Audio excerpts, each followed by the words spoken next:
di universitas yang kita cintai ini. Mungkin itu yang bisa kami hantarkan. Mudah-mudahan acara berjalan dengan lancar ya, dan semuanya bisa bermanfaat bagi kita semua. Terima kasih. Selamat melaksanakan webinar. Wassalamualaikum warahmatullahi wabarakatuh. Waalaikumsalam warahmatullahi wabarakatuh. Terima kasih kami sampaikan kepada Ibu Ida Widyastuti Estos MIKOM selaku Kepala UPT Perpustakaan Universitas Jember. Berikutnya adalah akan kami bacakan pembacaan tata tertib pada webinar training penggunaan e-journal Cambridge kali ini.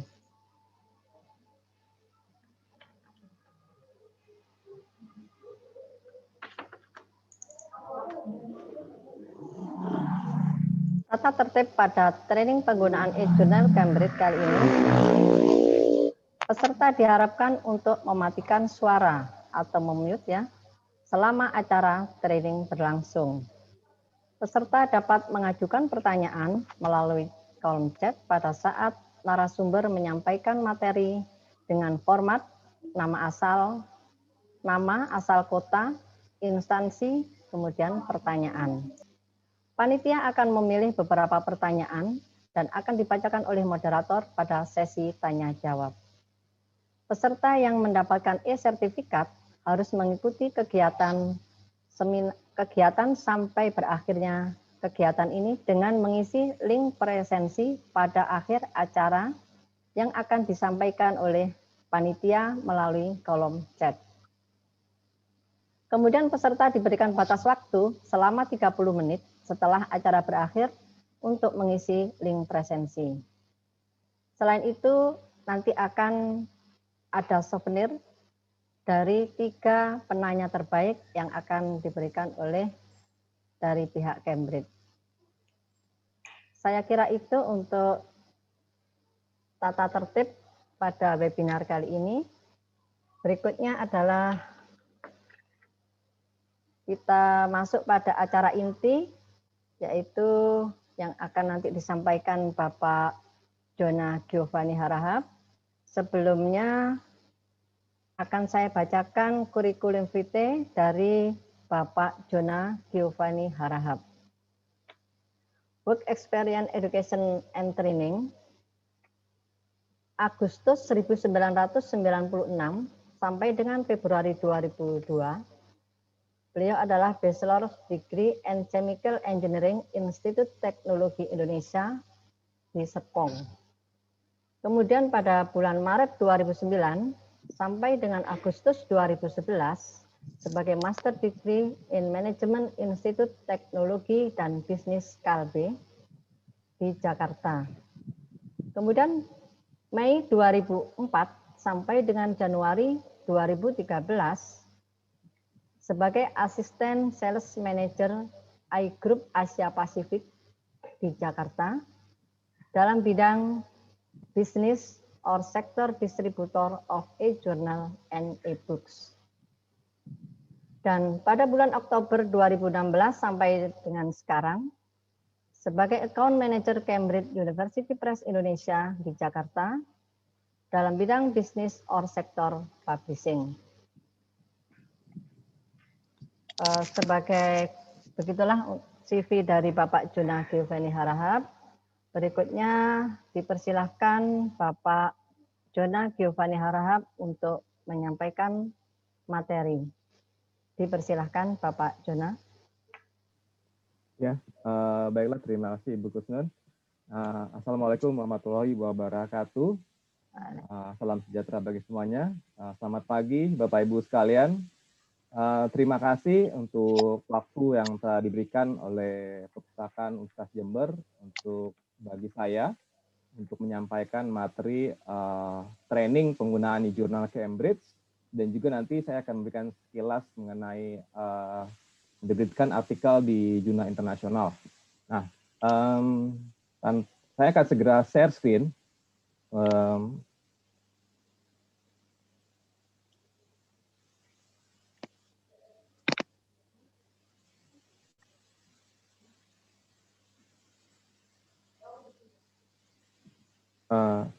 sebelum saya akan melakukan live demo untuk penelusuran e-journal Cambridge, saya akan menyampaikan sedikit.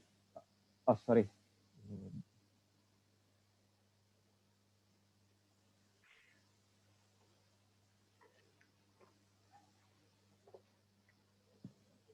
Saya akan menyampaikan sedikit mengenai Cambridge University Press dan apa yang dimiliki oleh Cambridge University Press sendiri. Nah, ini agenda yang akan saya sampaikan pada pagi hari ini. Nah, Cambridge University Press kita adalah salah satu penerbit yang tertua di dunia. Kita sudah berdiri dari tahun 1534. Tapi kita baru menerbitkan buku itu pertama kali itu 50 tahun setelahnya. Kita adalah merupakan bagian dari integral dari University of Cambridge. Tapi untuk operasional, kita sudah terpisah dari University of Cambridge sendiri. Jadi malah kalau kita memiliki surplus dari baik itu penjualan, baik buku, e-journal, atau e-book kita, itu kita berikan kepada University of Cambridge bagi pengembangan riset di sana. Nah, kita sudah punya kantor di 50 negara, tapi untuk melakukan perdagangan kita sudah di lebih dari 170 negara di seluruh dunia ini. Nah, apa yang kita lakukan? Kita menerbitkan publikasi, baik buku dan jurnal, akademik dan profesional, di bidang humanities, social science, science, technology, and medicine. Jadi intinya kita mengcover hampir seluruh subjek. Namun memang ada beberapa subjek yang dari awal itu tidak menjadi fokus di Cambridge. Nah, di Cambridge kita punya satu badan yang tertinggi namanya Press Syndicate. Ini anggotanya dari 18 senior akademik dari University of Cambridge. Umumnya ini mereka antara dekan atau profesor di University of Cambridge. Nah, mereka tuh memiliki pertemuan secara reguler. Di sana tuh mereka akan memutuskan buku-buku baru dan jurnal-jurnal baru mana saja yang dapat diterbitkan oleh Cambridge University Press.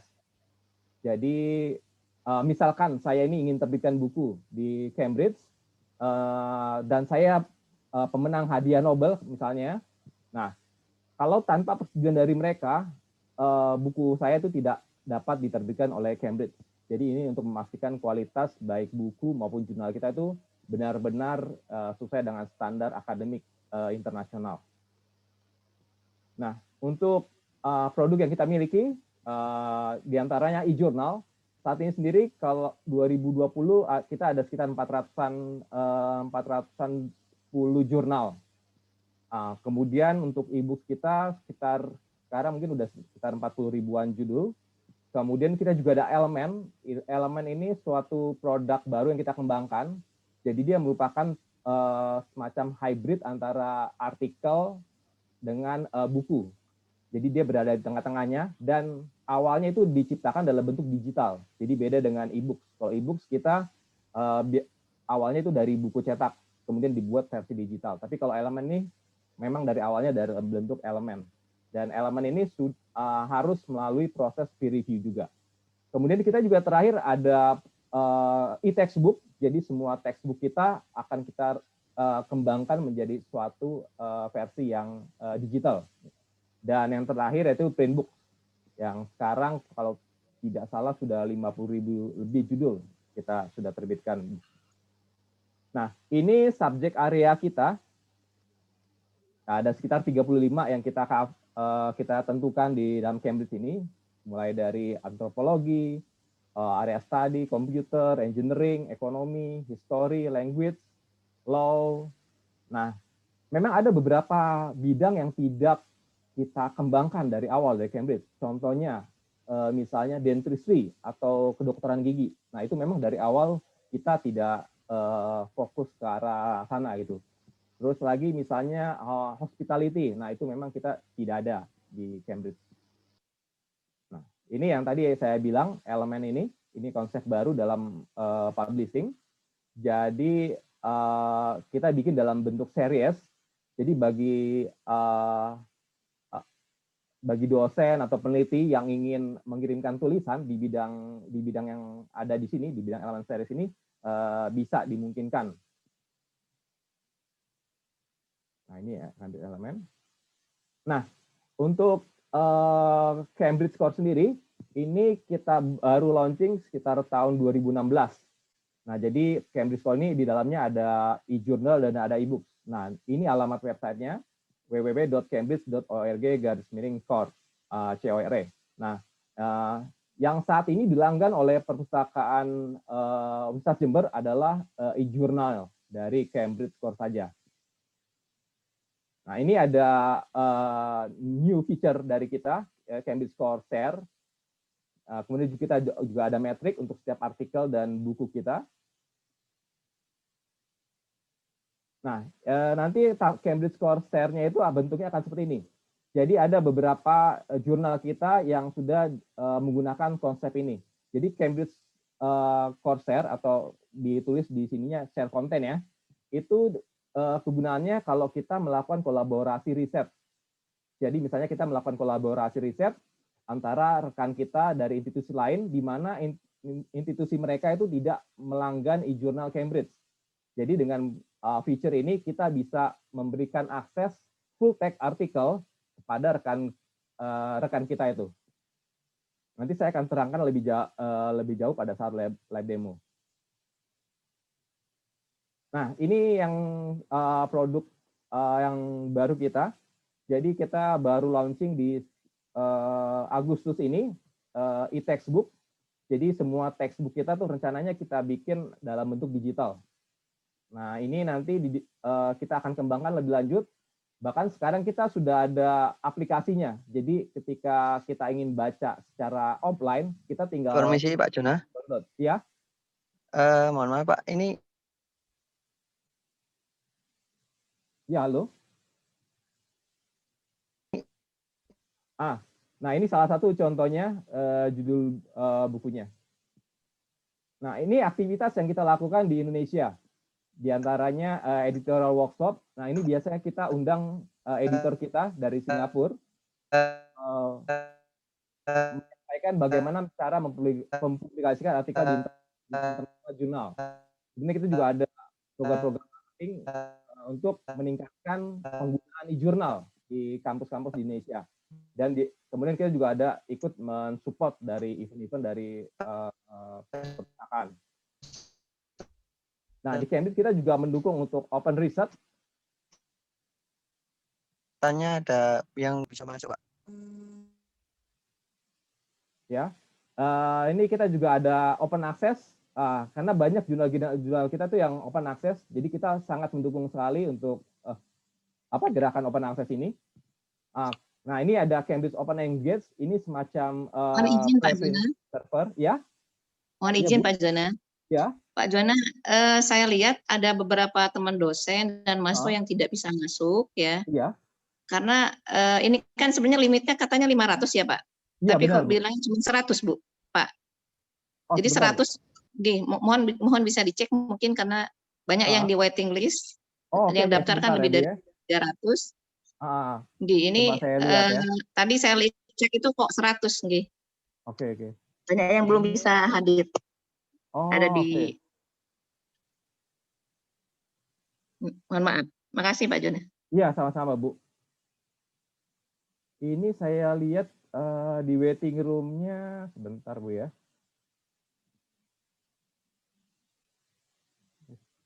Saya akan stop share screen dulu ya Bu ya. Saya lihat coba di...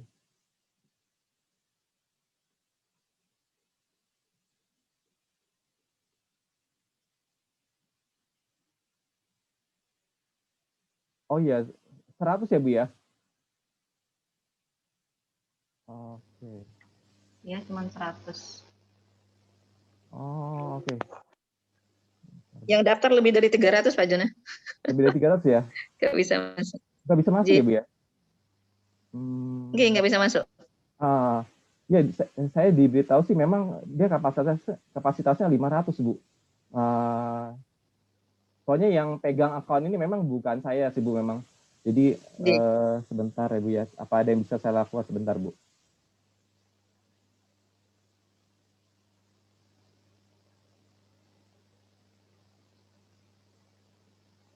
Kalau Ini tidak mungkin kalau mengganggu secara teknis, monggo dilanjutkan aja Pak lanjut Jonan. aja. Mungkin Pak Oke. Tony mungkin bisa bantu, nggih.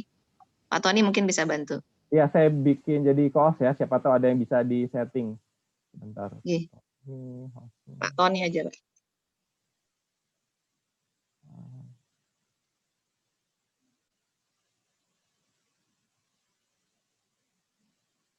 Tapi nanti ini saya bisa sampaikan dulu Bu, nanti Bu, kenapa nggak bisa masuk Bu? Soalnya di waiting room-nya memang sudah tidak ada lagi mungkin. Nggih, karena sudah manajemen. close nggih. Oh, atau mungkin ada settingannya Bu. Jadi setelah, tapi kemarin bisa sih Bu. Kalau sudah kapasitas nggak bisa sudah Pak, nggak akan muncul di waiting list. Oke, ya udah berarti nanti kita arahin yang ke sesi sore aja berarti ya Bu ya. Ini saya lanjutin dulu ya Bu ya. Oke Pak, monggo Pak. Ya, oke Bu, baik Bu.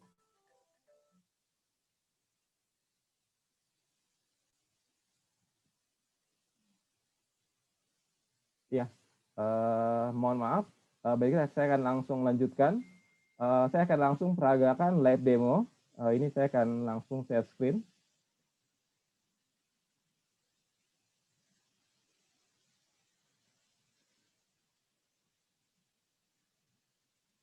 Ya, seperti ini.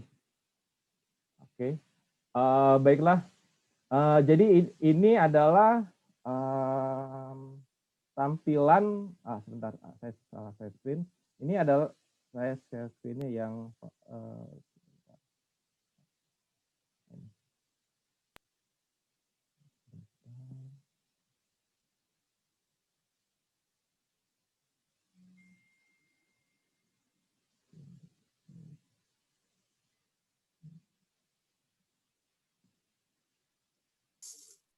bentar Bapak Ibu ya.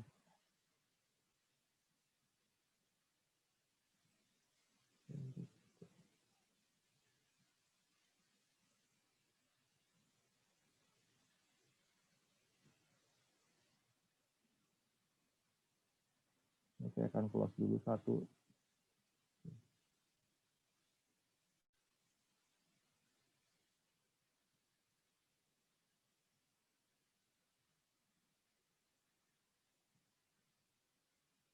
Ya, baiklah. Jadi Bapak Ibu sekalian, jadi inilah adalah halaman dari Cambridge Core. Ini adalah halaman Cambridge Core. Dan ketika kita masuk ke halaman Cambridge Core, karena kita men-setup ini menggunakan IP address. Jadi selama kita menggunakan internet kampus, berada dalam lingkungan kampus, seharusnya ketika kita mengakses Cambridge Core, kita akan menemukan tulisan seperti ini. Dan di samping di dalam kampus kita juga menyediakan remote access, yaitu akses dari luar kampus dengan menggunakan akun remote istilahnya. Nah, jadi ketika kita tanda salah satu tanda bahwa kita bisa mengakses dari Cambridge Core ini, yang pertama adalah ini, kita menemukan di sebelah kanan atas ini ada tulisan access provided by Universitas Jember. Nah, kemudian tanda yang lain, karena saat ini yang dilanggan oleh perpustakaan Universitas Jember adalah e-journal, kita akan mengecek apakah benar-benar kita memiliki akses terhadap e-journalnya. Nah, kita klik tadi what we publish, maaf. Di sini ada di bawah tulisan Cambridge University Press, kita ada di bawahnya ada setelah browse subject, kemudian kita ada tulisan what we publish. Nah, ya, kemudian setelah content home ada tulisan collection series dan jurnal. Nah, jurnal ini yang saya klik.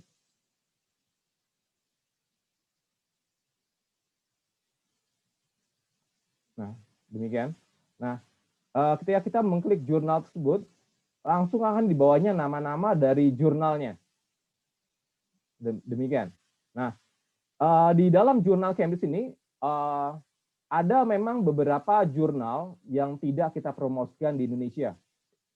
Jadi walaupun paket yang e-jurnal yang dilanggan Universitas Jember itu sama misalnya dengan yang dilanggan oleh UI, baik UI maupun Universitas Jember tidak bisa mengakses e-jurnal tersebut. Tandanya adalah seperti ini. Ini saya akan coba scroll ke bawah. Nah, ini ada jurnal namanya American Journal of Law and Medicine. Di sini tandanya get access. Nah, ini memang tidak termasuk dalam paket yang kita tawarkan istilahnya. Dan tanda ketika kita bisa mengakses e-jurnal adalah kita menemukan tanda tulisan akses dengan tanda centang yang berwarna hijau.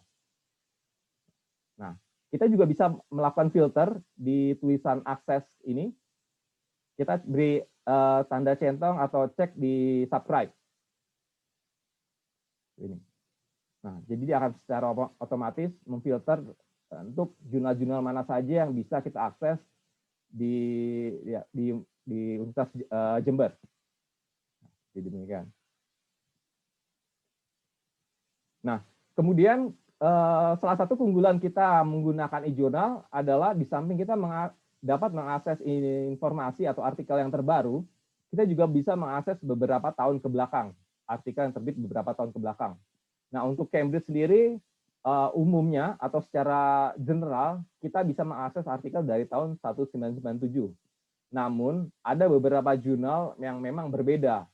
Nah, untuk melihatnya, jadi mungkin ada yang dari 2010 hingga 2020 yang terbaru. Mungkin juga ada yang 2002. Nah, untuk ngeceknya, kita bisa lakukan dengan melihat ke halaman web atau web page atau homepage dari jurnal tersebut. Nah, misalnya saya langsung klik yang jurnal yang pertama.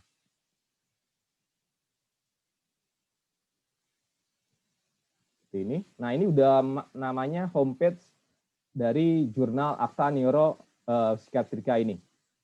Ini bisa dilihat. Nah, untuk ngeceknya kita klik tulisan all issue.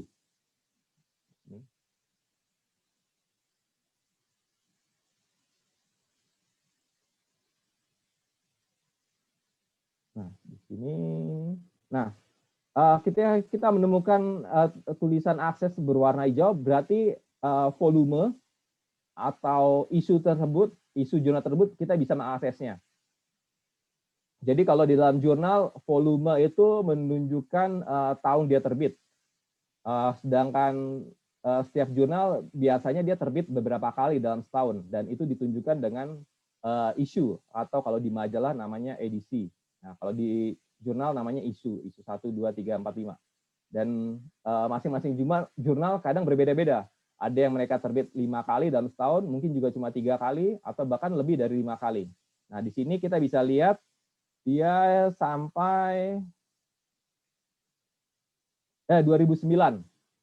Di sini tulisannya masih akses warna hijau. Jadi jurnal Akta Neuropsikiatrika ini kita bisa mengakses artikel yang terakhirnya hingga 2009. Itu salah satu contoh bagaimana kita mengecek aksesnya.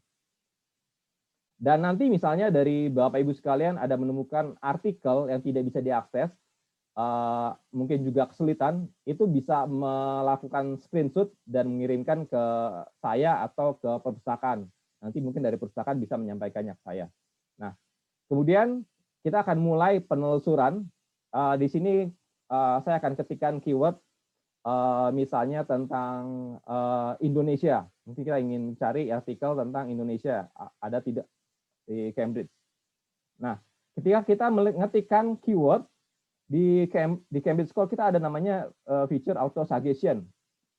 Jadi dia keywordnya ini akan mencocokkan dengan judul-judul e-books atau nama jurnal. Nah, jadi bisa dilihat sini ternyata ada beberapa e-books yang menggunakan keyword Indonesia. Nah, ini kita centang, kita klik di luar. Nah, kemudian di bawah kolom pencarian ini ada tulisan only search content I have access to. Nah, ini tinggal kita centang. Kenapa? Tadi saya sampaikan di awal bahwa di dalam Cambridge Score ini ada e-journal dan ada e-books. Untuk e-journalnya ada beberapa jurnal yang memang tidak termasuk dalam paket yang kita tawarkan. Dan juga di dalamnya ada e-books yang saat ini memang belum dibeli atau dilanggan oleh perpustakaan. Nah, makanya kita harus membatasi di sini only search content I have access to. Jadi intinya kita hanya ingin mendapatkan full text saja dari keyword yang kita masukkan. Gitu. Nah, ini kemudian kita klik lambang kaca pembesar ini atau klik enter juga bisa. Nah, demikian. Ini hasilnya ada sekitar 1.200-an. Nah, di dalam Cambridge Core kita tidak menggunakan advanced search. Mungkin dari provider lain ada advanced search, tapi kalau dalam Cambridge Core kita tidak menggunakan advanced search. Tapi kita menggunakan namanya refined search. Di sebelah kiri, ini kita ada refined search. Refined search. Nah, dengan refined search ini kita bisa mempersempit pencarian yang kita lakukan. Nah, di sini ada beberapa kategori. Yang pertama itu tadi akses, ini sudah kita centang dari awal, jadi dia otomatis.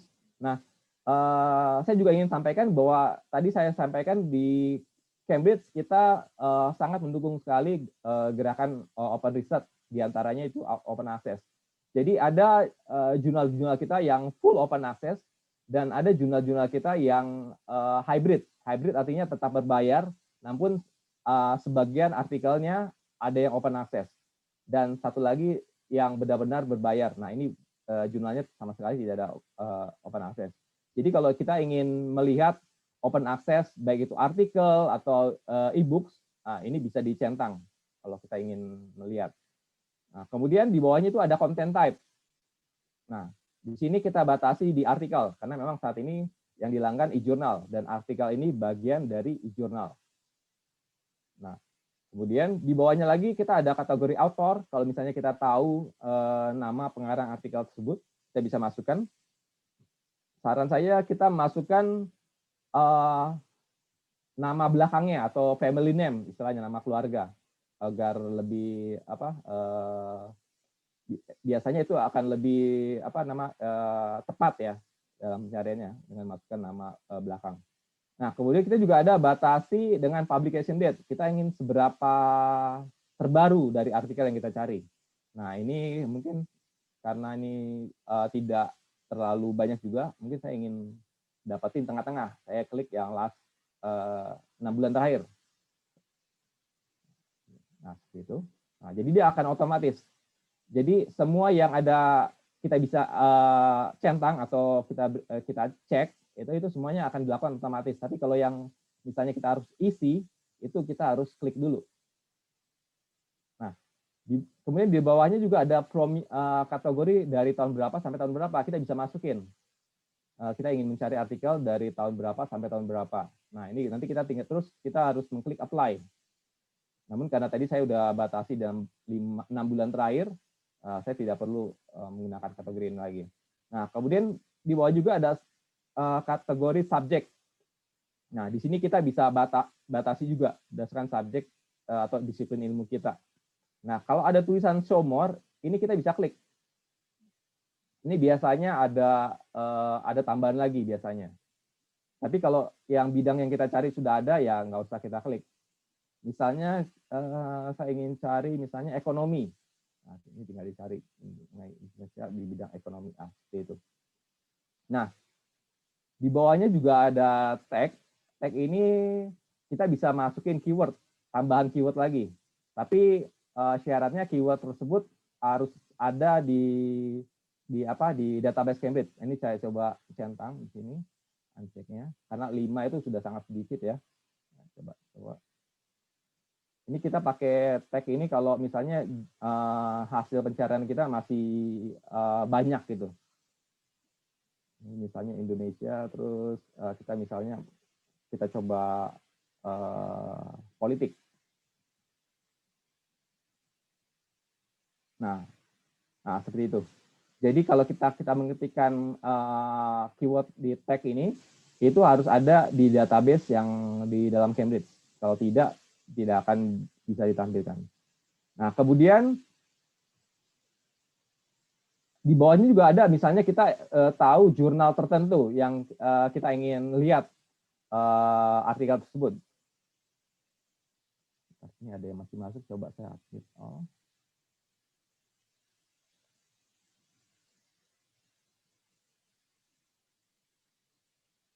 Ya. Ini kita bisa tinggal centang aja. Nah, ini ada show more, jadi kita bisa klik juga untuk nunjukin lebih banyak lagi hasilnya.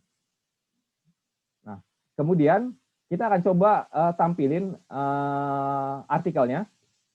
Nah, di Cambridge Score untuk artikelnya biasanya ada versi PDF dan HTML. Tapi kadang mungkin beberapa artikel hanya ada versi PDF atau bahkan hanya HTML saja.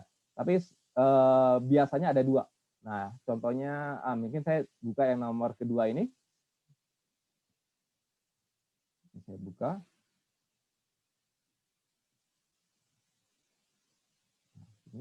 Nah, saya buka HTML. HTML-nya.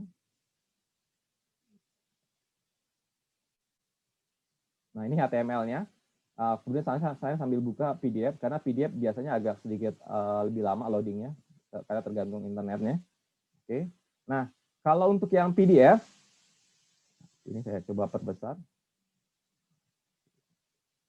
Nah, umumnya dalam PDF yang kita download, yang kita tampilkan, itu di halaman bawah, di setiap halaman bawah itu akan ada tulisan atau semacam watermark, download dari Cambridge Score, Universitas Jember, tanggal 27, jamnya sekian, ini memang pakai jam sentral di Cambridge. Nah, ini biasanya akan ada di setiap halaman yang di-download, baik itu artikel atau kalau nanti ada membeli e-book, nanti ada di halaman e-book tersebut juga. Nah, ini ada di setiap halamannya. Nah, jadi ketika kita atau ada yang mencetak artikel ini, nanti akan bisa dilihat, oh ternyata artikel ini diambil atau diunduh dari Universitas Jember. Nah, untuk mendownloadnya kita tinggal melihat tombol download di browser kita. Di sini saya menggunakan browsernya Google Chrome. Jadi ada di atas pojok kanan atas. Nah, ini ada tulisan download. Kita tinggal klik aja downloadnya. Nah, untuk yang HTML ini saya katakan dia lebih interaktif.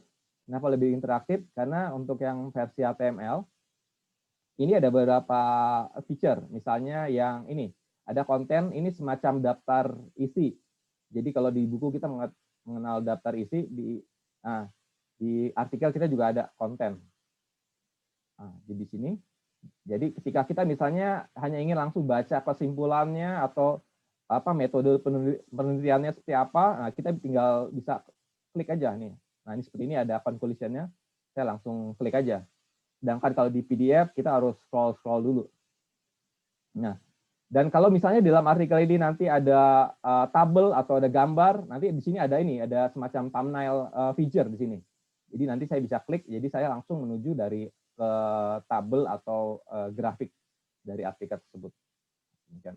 Nah, jadi kalau HTML ini memang dirancang untuk membaca secara online ya. Secara online artinya ketika kita ingin mengklik lagi, kita harus punya akses internet. Ya, itu. Nah, saya hide dulu. Oke. Nah, kembali ke artikel yang tadi saya buka. Nah, di samping feature untuk menampilkan HTML atau PDF-nya, di sini kita juga ada beberapa feature lain. Yang pertama ini kita bisa mengirim artikel ini ke Kindle, dan yang dikirim itu benar-benar full text-nya. Kindle itu device pembaca e-books dari Amazon kalau tidak salah.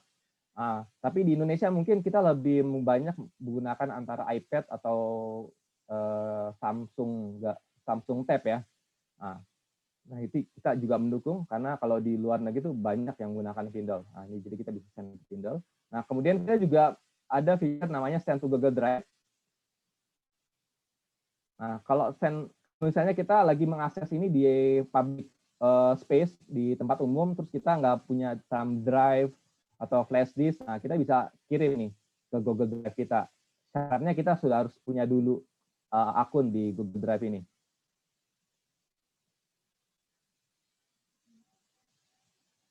Nah, kemudian kita juga ada send to Dropbox. Tetap syaratnya sama, kita harus punya akun dulu di Dropbox. Nah, seperti ini. Kemudian, nah tadi yang saya bilang yaitu feature share content. Nah, ini kita bisa gunakan ketika kita melakukan kolaborasi riset dengan rekan kita dari institusi lain yang tidak melanggan e-jurnal Cambridge. Nah, cuma untuk share konten ini, dia ada batasannya. Jadi rekan kita tersebut ketika menerima informasinya, jadi ada informasinya ada dua macam, via email dan within PDF. Nah, kalau via email akan dikirim lewat email, dia berupa link, dan rekan kita itu harus mempunyai akses internet. Jadi rekan kita tuh harus punya akses internet dan dia harus mengklik link tersebut yang kita kirim lewat email. Dan rekan kita itu hanya bisa membacanya saja, tapi tidak dapat mendownload. Karena yang bisa yang punya hak untuk mendownload adalah hanya institusi yang berlangganan, yaitu di Universitas Jember. Dan ketika di-share lewat within PDF, ini yang di-share ini PDF-nya. Jadi PDF kita ini bisa share misalnya dalam lewat WA, jadi lebih gampang. Dan yang di-share ini bukan artikel full text-nya, tapi berupa link saja. Dan rekan kita itu harus mengklik link tersebut untuk membuka artikel tersebut. Ya, seperti itu. Oke, kita kembali lagi ke halaman pencarian tadi. Back to search result. Nah, kita akan coba, ini baru muncul, saya pikir tidak ada. Nah, ini kalau kita melakukan pencarian dan kita mendapati, sebentar ini ada mengganggu.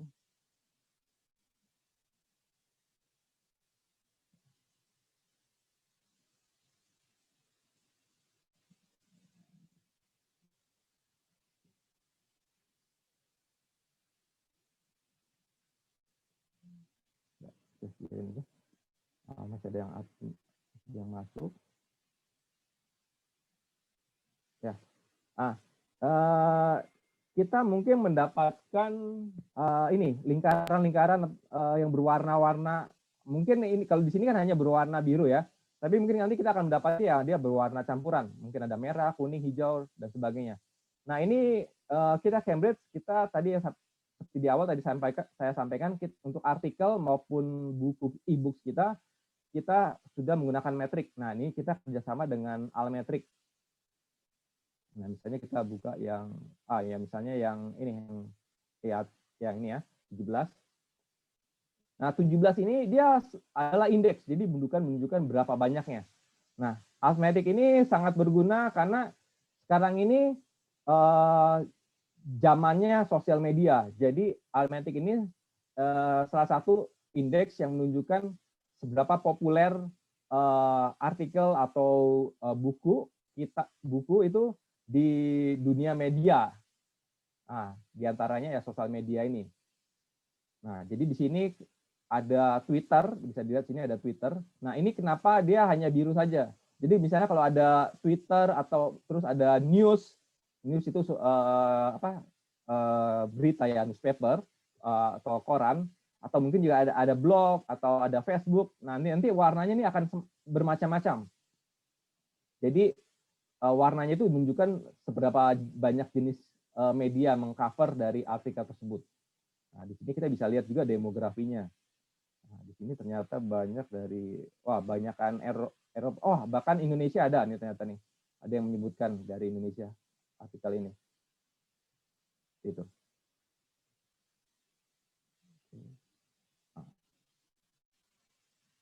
Nah, mungkin juga ada yang ingin bertanya, kalau misalnya saya perlu beberapa artikel sekaligus, apakah saya bisa mendownloadnya? Ya, itu dimungkinkan. Ini kita bisa centang langsung. Ini.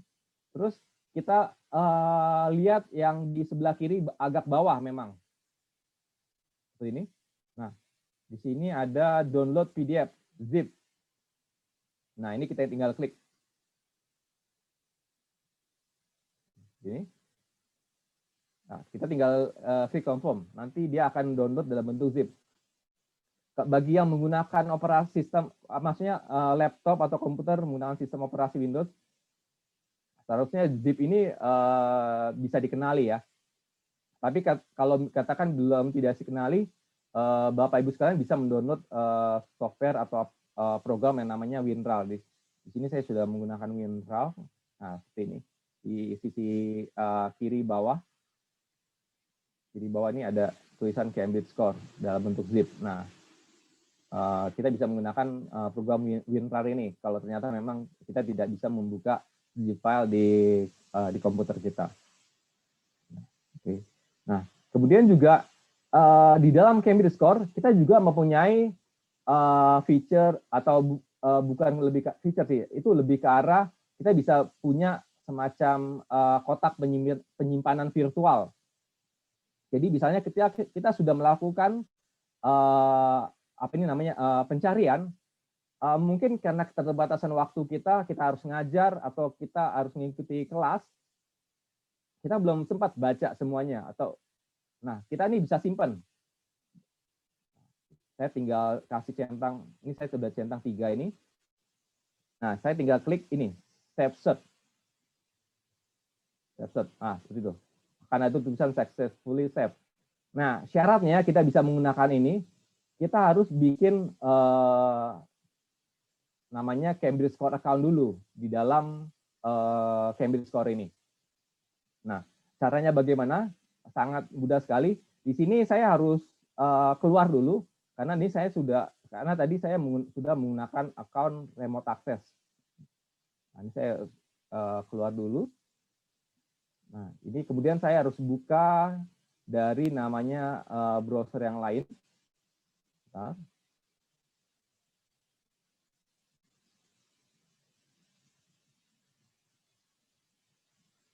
Ya, saya share screen lagi.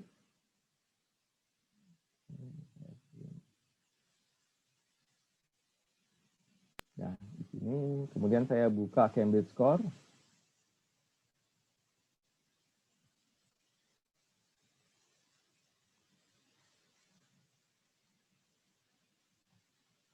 www.cambridge.org/core. Nah, caranya membuat account sangat mudah sekali. Di pojok kanan atas itu ada tulisan register. Ini diklik saja. Ya. Nah, kemudian sama seperti kita bikin account di online shop ataupun dimanapun, yang ada tanda bintang ini wajib kita isi. Ini wajib kita isi. Masukin first name, last name. Kalau nggak ada last name, masukin nama yang pertama juga tidak apa-apa. Dan satu lagi kita harus punya email. Sudah pasti kita harus ada email ya. Kemudian kita masukin country, karena ada tanda bintangnya, kita pilih Indonesia.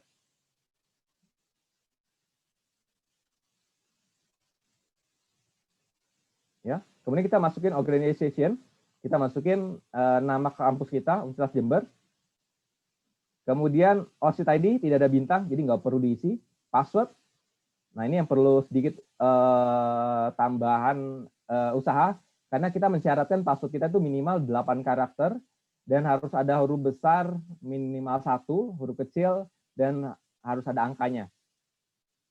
Jadi minimal 8 karakter, harus ada huruf besar, ada huruf kecil, dan ada angka.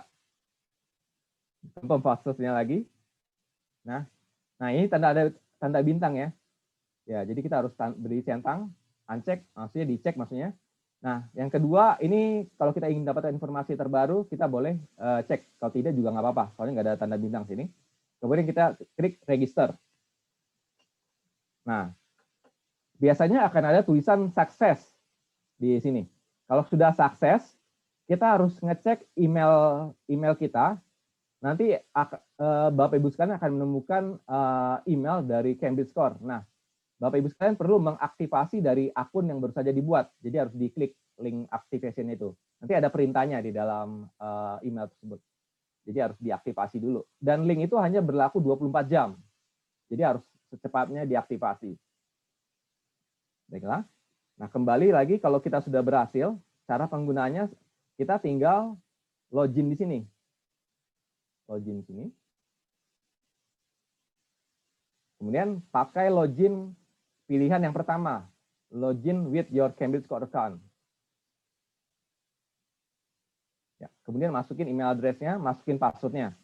Nah, mungkin ada yang terlalu canggih atau terlalu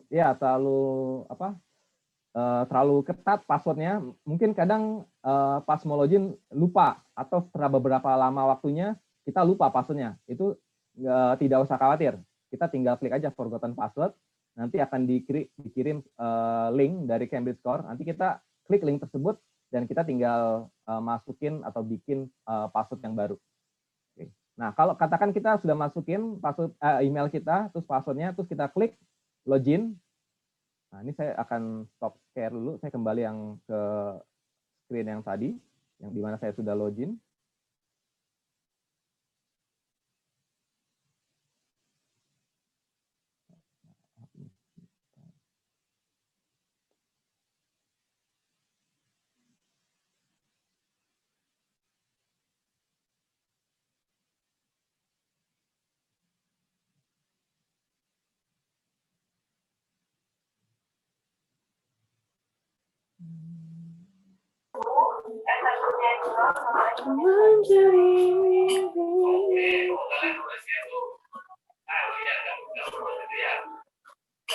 Sebentar Bapak ya, ini ada sedikit kendala teknis.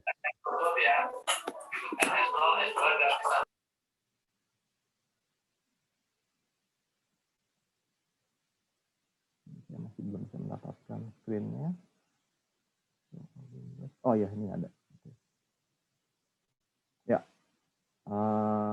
Nah, kembali ketika kita sudah login, nah kita seharusnya akan menemukan ini tulisan My Account di sini. Kalau kita sudah berhasil login, My Account. Nah, ini kita bisa klik. Nah, tadi saya kan ada menyimpan pencarian saya.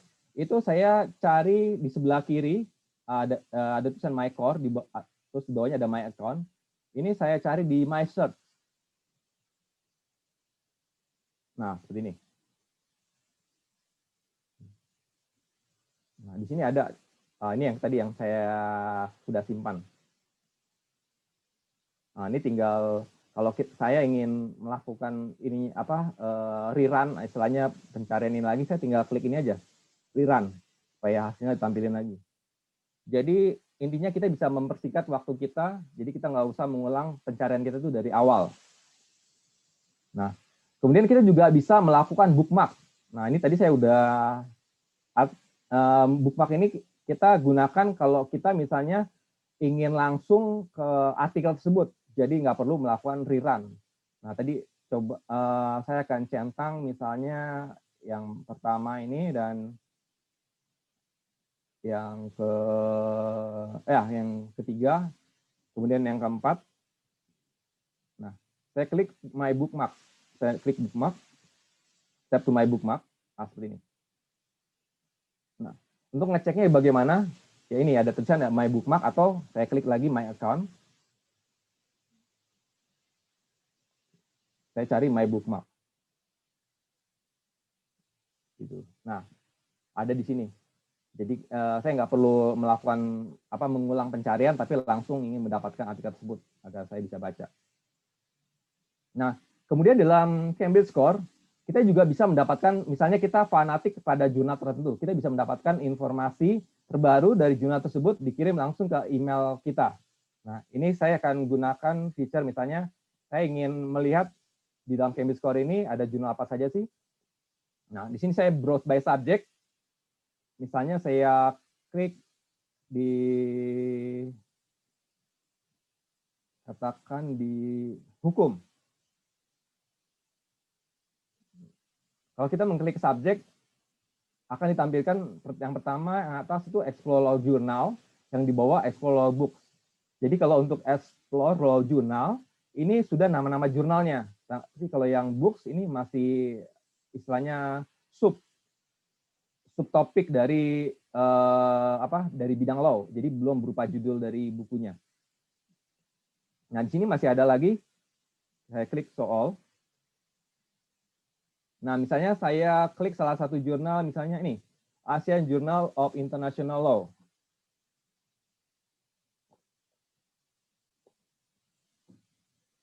Nah, demikian. Nah, misalnya kita fanatik terhadap jurnal ini atau ini merupakan jurnal favorit kita. Kita ingin mendapatkan informasi yang terbaru.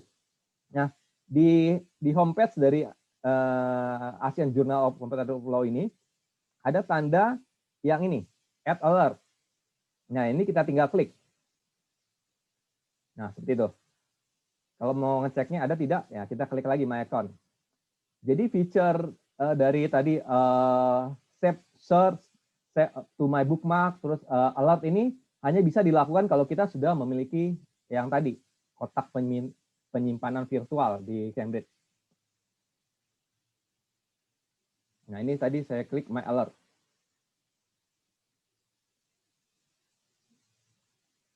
Ya, seperti itu. Nah, jadi di sini kita juga bisa setting. Kita ingin menerima informasi terbaru itu berapa sering. Di sini ada settingan daily, weekly, maksudnya setiap hari atau apakah itu tiap minggu atau setiap bulan. Atau kalau kita tidak berminat lagi terhadap jurnal tersebut, kita tinggal remove aja. Nah, demikian feature-feature dari Cambridge Score. Nah, saya akan langsung ke topik bagaimana mempublikasikan artikel ke jurnal internasional, karena saya lihat waktunya udah hampir mau jam 10.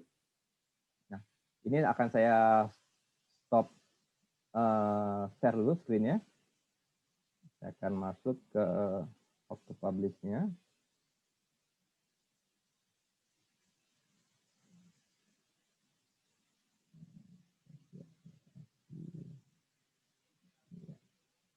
Jadi Bapak Ibu sekalian, bagi yang hendak bertanya bisa langsung di kolom chat ya, dituliskan sesuai dengan petunjuk dari moderator.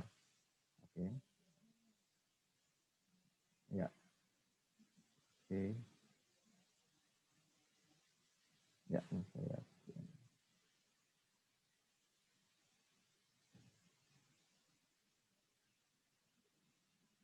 Ya.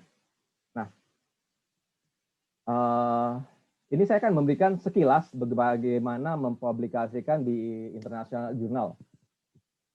Ini saya akan memberikan sedikit aja gambarannya, karena nanti kalau untuk lebih jelasnya atau lebih lengkapnya, nanti kita juga nanti ada event di depannya, nanti yang akan disampaikan oleh perpustakaan. Nanti editor kita akan membagikan publikasi di International Journal lebih lengkap daripada saya. Oke, baiklah. Jadi topik dari agenda dari mempublikasikan ke International Journal diantaranya pertama sedikit mengenai publishing landscape, kemudian mempublikasikan ke International Journal, proses peer review, publishing ethics, kemudian ada mengenai open research, ada author research, dan ini nanti di bagian question and answer secara keseluruhan ya. Nah, sekilas mengenai dunia publishing internasional. Nah, saat ini sendiri ada kurang lebih sekitar 33.000 jurnal di seluruh dunia. Ini maksudnya yang diterbitkan oleh penerbit ya. Dan diantaranya itu ini belum termasuk ada sekitar 9.400-an jurnal yang tidak menggunakan bahasa Inggris. Nah, jadi 33.000 ini yang menggunakan bahasa Inggris, tapi masih ada juga jurnal-jurnal yang non bahasa Inggris, ya 9.000-an. Kemudian setiap tahunnya ada sekitar 3 juta artikel yang diterbitkan di jurnal-jurnal internasional. Jadi Bapak Ibu sendiri bisa bayangkan kalau yang dipublikasikan aja 3 juta, berarti kan yang pasti banyak juga yang ditolak karena kan jumlah apa istilahnya author atau researcher atau dosen yang mengirim artikel pasti sangat banyak sekali. Jadi memang kompetisi dalam mempublikasikan artikel ke jurnal internasional itu sangat ketat. Kemudian setiap tahun sendiri ada 200.000 lebih judul buku baru yang diterbitkan. Ini gabungan dari berbagai publisher ya Bapak Ibu sekalian ya. Nah, dari segi istilah kita ini dari segi marketnya, untuk STM atau Science Technology Medicine itu sekitar 25 miliar dolar. Jadi untuk yang STM atau Science ini masih lebih tinggi dibandingkan dengan yang humanity social science. Karena humanity social science itu hanya sekitar 2,4 miliar dolar setiap tahunnya. Jadi masih banyak artikel-artikel ataupun buku-buku yang diterbitkan tuh dalam bidang STM, Science, Technology, Medicine. Nah, yang ini hasil dari penerbitan baik itu publisher besar maupun yang publisher kecil atau menengah. Nah, ketika kita ingin menerbitkan artikel ke jurnal internasional itu, karena kita akan menghadapi banyak kompetisi atau saingan. Yang pertama, dari satu kampus. Nah, yang kedua, dari kampus lain di dalam satu Indonesia. Dan yang ketiga, dari kampus-kampus lain atau lembaga-lembaga riset lain di seluruh dunia. Jadi kita harus bisa memposisikan diri kita itu, atau artikel kita itu benar-benar unik, atau istilahnya bisa berbeda dan bisa maksudnya lebih menonjol daripada saingan-saingan kita yang lain gitu. Nah, di dalam penerbitan itu ada ekosistem yang pertama itu scholar, itu maksudnya kita atau author, jadi yang mengirimkan artikel atau ingin menerbitkan buku itu kita bilang scholar. Kemudian ada funder atau pemberi dana, bisa pemerintah atau juga lembaga-lembaga internasional. Kemudian ada perpustakaan. Nah, perpustakaan di mana kita bisa mendapatkan akses akan e-journal atau e-book atau buku tersebut.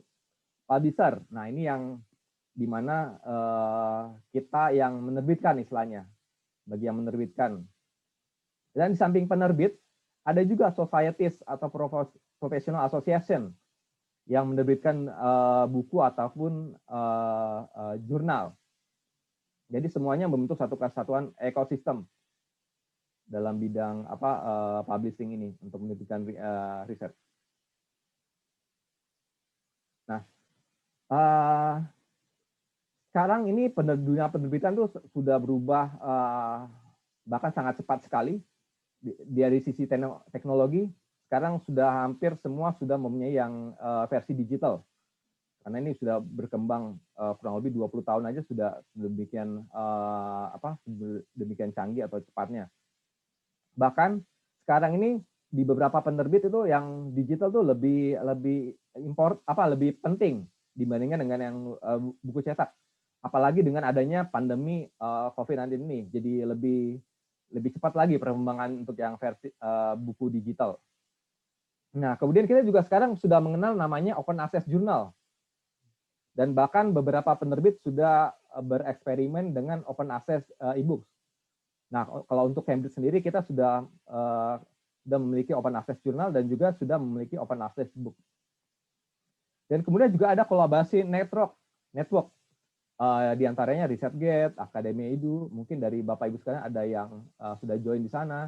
Nah, kemudian juga ada impact indeks yang sekarang sudah lebih bervariasi. Tadinya mungkin hanya ada impact factor, sekarang sudah ada Scopus, kemudian ada Altmetric yang di media, dan juga mungkin ada beberapa lagi yang baru. Dan banyak juga yang konten tersebut yang free, tapi ini ada yang dalam tanda kutip, ada yang legal dan ada juga yang ilegal untuk yang konten-konten yang dibilang free ini. Nah, kita menuju ke menerbitkan ke international journal. Nah, awalnya artikel atau jurnal itu diciptakan untuk memenuhi 3 basic function ini. Yang pertama, registration. Dulu kalau kita ingin menyampaikan ide atau suatu gagasan yang cemerlang, itu kita agak kesulitan. Makanya kita masukin itu di jurnal. Jadi kalau kita punya ide atau gagasan penelitian apa, kita terbitkan melalui scholarly journal. Nah, kemudian untuk penyebarluasan, dissemination. Karena kalau tulisan atau gagasan ini tujuannya kan untuk mendukung bagi karir kita, agar kita lebih dikenal di dunia, misalnya di dunia akademik. Nah, sehingga banyak orang yang mengenal siapa kita. Dan yang ketiga adalah untuk archiving. Jadi kita ingin menciptakan semacam penyimpanan yang bisa dikatakan permanen agar generasi generasi masa depan atau generasi penerus kita bisa mengetahui ide-ide apa atau gagasan-gagasan apa yang sudah kita keluarkan. Dan ada juga 2 tambahan fungsi budaya. Maaf. Ya, yang pertama ada certification. Nah, ini kalau kita ingin terbitkan artikel, maksudnya bahwa artikel tersebut benar-benar gagasan kita dan sudah melalui namanya yang prosedur metode ilmiah, kita terbitkan di jurnal. Karena kalau kita terbitkan di koran ataupun majalah, nah itu nggak perlu prosesnya sulit kalau kita terbitkan di jurnal ya. Jadi semua artikel atau tulisan yang diterbitkan di jurnal itu sudah dipastikan kualitasnya karena dia sudah melalui proses baik itu editorial dan proses peer review. Dan yang kedua yaitu filtration. Nah, sekarang ini begitu banyak informasi. Ada blog, ada situs berita, bahkan sekarang banyak sekali jenis-jenis sosial media. Bagaimana kita bisa istilahnya menyaring informasi itu? Nah, kalau kita di dunia akademik kita caranya dengan membaca atau mencari informasinya lewat jurnal. Nah, di dalam jurnal ini kita saat ini kita mengenal ada 2 macam model dari segi bisnis. Yang pertama langganan. Nah, ini kalau kita ingin mengakses atau membaca dari segi pembaca, kita harus membayar dulu biaya langganan istilahnya, biasa umumnya per tahun ke penerbit dari jurnal tersebut. Dan bagi yang jurnal berbayar ini, pengirim atau autor, kalau kita ingin terbitkan artikel di jurnal tersebut, kita tidak perlu bayar apapun. Nah, dulu ini didominasi di bidang humanities dan social science, tapi sekarang mengarah juga ke bidang sains, teknologi, medicine. Selain yang berbayar, kita juga mengenal yang open access, terutama yang gold ya. Nah, di dalam bisnis, di dalam jurnal yang open access gold ini, autor atau pengirim artikel, mereka harus membayar biaya, namanya artikel processing charge. Dan besarnya bervariasi, tergantung masing-masing jurnal. Jadi, autor atau pengirim artikel harus membayar biaya EVC ini ketika tulisannya itu sudah melalui proses peer review. Jadi bukan dari awal disuruh bayar. Nah, jadi untuk open access gold ini kita bayar ketika memang tulisan kita itu sudah melalui proses peer review. Nah, keuntungannya bagi pembaca, dia bisa membaca atau mengakses jurnal tersebut free. Jadi tanpa harus melanggan.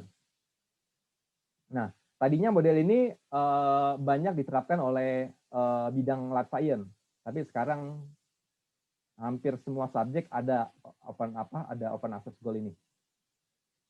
Nah, untuk mengirim artikel ke jurnal internasional, kita harus menyediakan waktu yang cukup.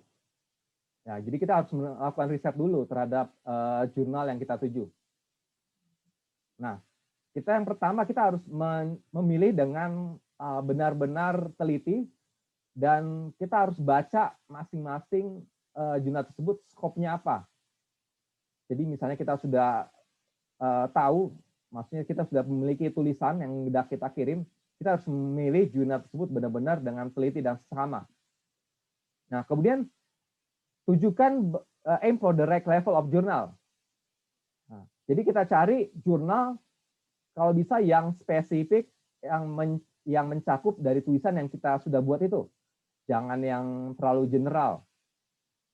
Nah, kemudian mana dari jurnal tersebut yang mempublikasikan di area kita. Nah, itu nanti kita bisa masuk ke, kalau di Cambridge, tadi kita masuk ke homepage-nya dari jurnal tersebut.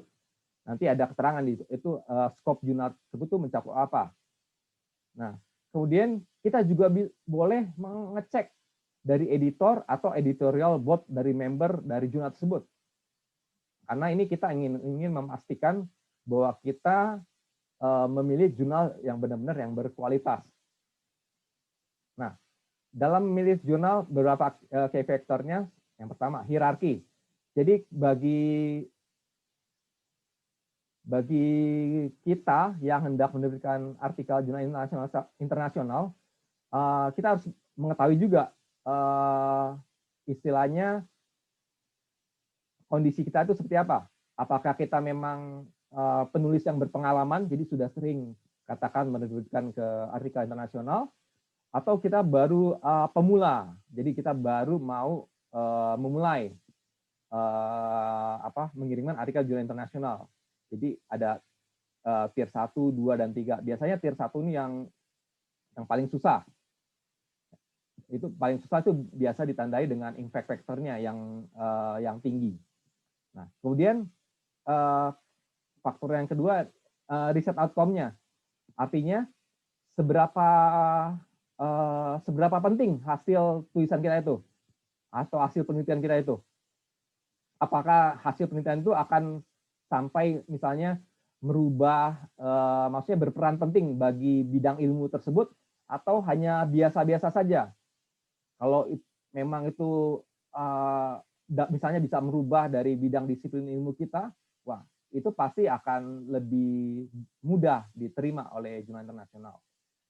Kemudian faktor yang ketiga, readership.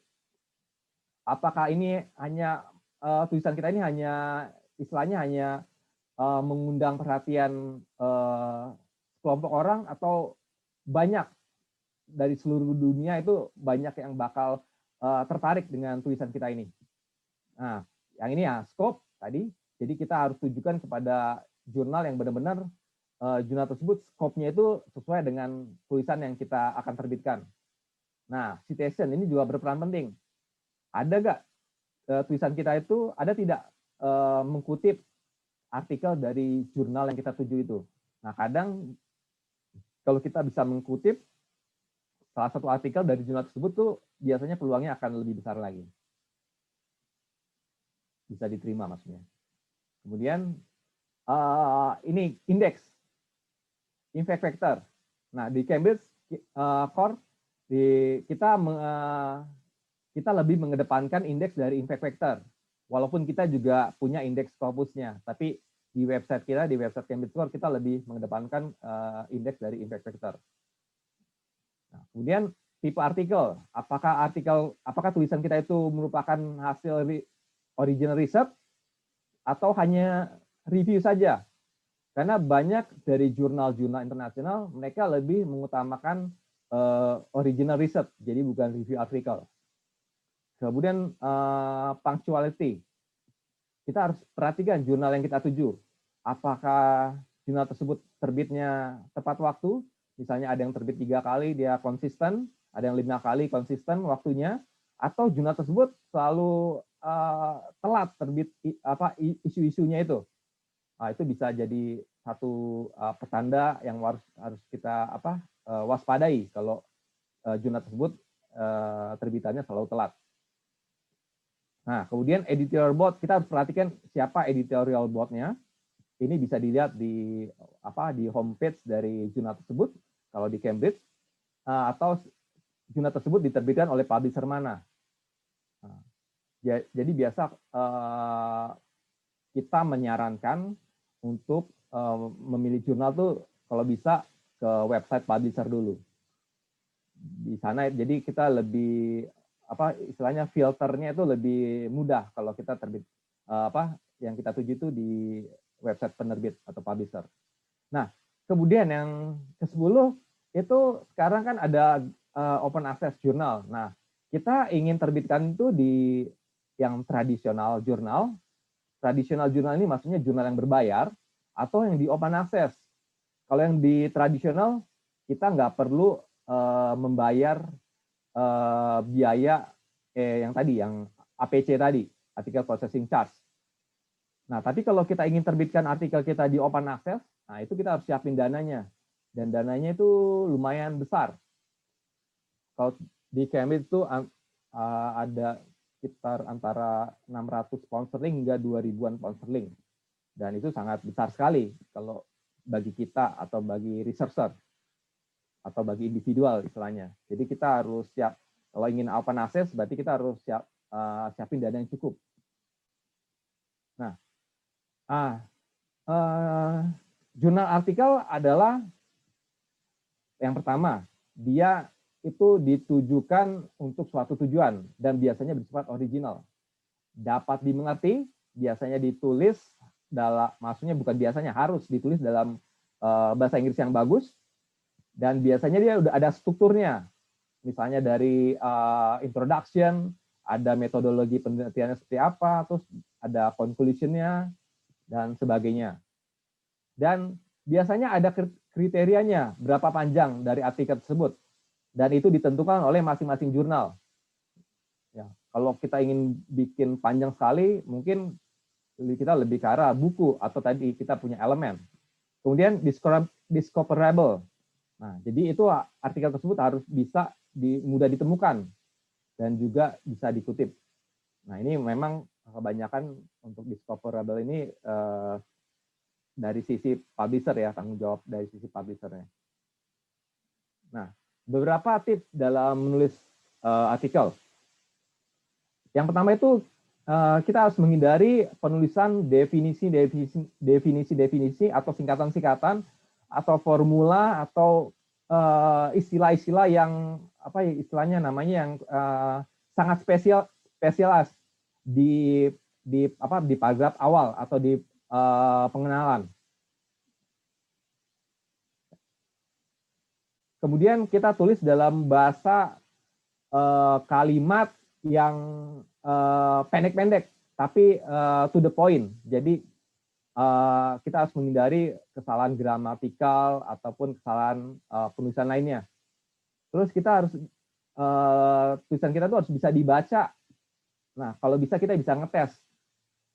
Caranya kita bisa minta rekan kita, kalau bisa dari bidang lain, untuk membaca dari tulisan kita itu, agar kita bisa tahu pendapat dia. Nah, kemudian jangan banyak menggunakan asterik atau di istilahnya di hitam di pertebal bold. Kemudian kalau memang di tulisan atau penelitian kita itu ada errornya, nah kita harus bisa melaporkan, atau ada misalnya ada deviasi atau penyimpangannya, itu kita harus bisa menyampaikannya di dalam tulisan kita itu. Kemudian kita harus menghindari plagiarism. Ya, jangan sampai kita mengkutip tulisan orang lain. Kalau kita katakan kita mengkutip di jurnal internasional, biasa ada prosedurnya, dan kita harus cantumin kutipan tersebut di daftar pustakanya. Nah, kemudian exclusive submission. Nah, kalau kita mengirim tulisan ke jurnal, katakan ke jurnal A, kita harus tunggu dulu keputusan dari jurnal A tersebut, apakah tulisan kita itu diterima atau tidak. Jadi jangan ketika kita kirim artikel kita, tulisan kita ke jurnal A, kita langsung kirim juga ke jurnal B, ke jurnal C, dan seterusnya. Itu nggak boleh. Karena kita harus mendapat kepastian dulu. Karena memang kalau jurnal itu mereka bersifat eksklusif. Jadi kalau tulisan yang sudah mereka terbitkan itu tidak boleh diterbitkan oleh jurnal lain. Kemudian authorship. Jadi kalau kita ingin cantumin rekan kita sebagai co-author, itu harus benar-benar yang memang mempunyai peran penting atau cukup signifikan di dalam tulisan yang kita buat itu. Jadi kita jangan cantumin semua orang gitu. Nah, kemudian kalau bisa, ini bukan kalau bisa lagi, kita harus mengikuti dari style dari jurnal yang kita tuju. Caranya gimana? Ya kita harus banyak membaca dari jurnal tersebut agar kita bisa dapat istilahnya stylenya istilahnya ya, style dari jurnal tersebut. Kemudian kita harus membuat tadi di awal kita harus bikin kalimat-kalimat yang singkat dan misalnya kalimat yang singkat dan padat. Kalau bisa satu kalimat itu satu ide aja. Jangan dalam satu kalimat itu panjang terus idenya macam-macam. Nah, kemudian lihat yang tadi kita sering baca dulu artikel dalam jurnal tersebut. Kira-kira tulisan kita itu bisa masuk nggak atau memang dicakup nggak dari jurnal tersebut. Nah, biasa untuk artikel dalam suatu jurnal internasional itu dia ada mengikuti struktur seperti ini. Jadi ada judulnya, ada abstrak, terus kita ada keywordnya. Nah, susunannya bisa seperti ini, introduction atau ada metodologi penelitiannya seperti apa, result-nya, terus ada diskusinya, terus ada kesimpulannya, ada acknowledgement, reference-nya, supplementary data, misalnya kita punya data-data pendukung, itu kita cantumin semua, di data grafik, data tes kita, dan data observasi atau apapun data yang mendukung untuk penelitian itu kita wajib cantumkan. Nah, proses peer review dan publishing ethics. Nah, umumnya saat ini di dunia publishing ada 3 proses peer review ini, yaitu yang pertama single blind.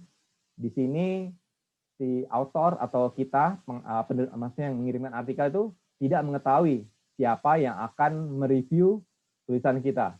Tapi si reviewer itu bisa tahu tulisan yang dia terima itu siapa pengirimnya.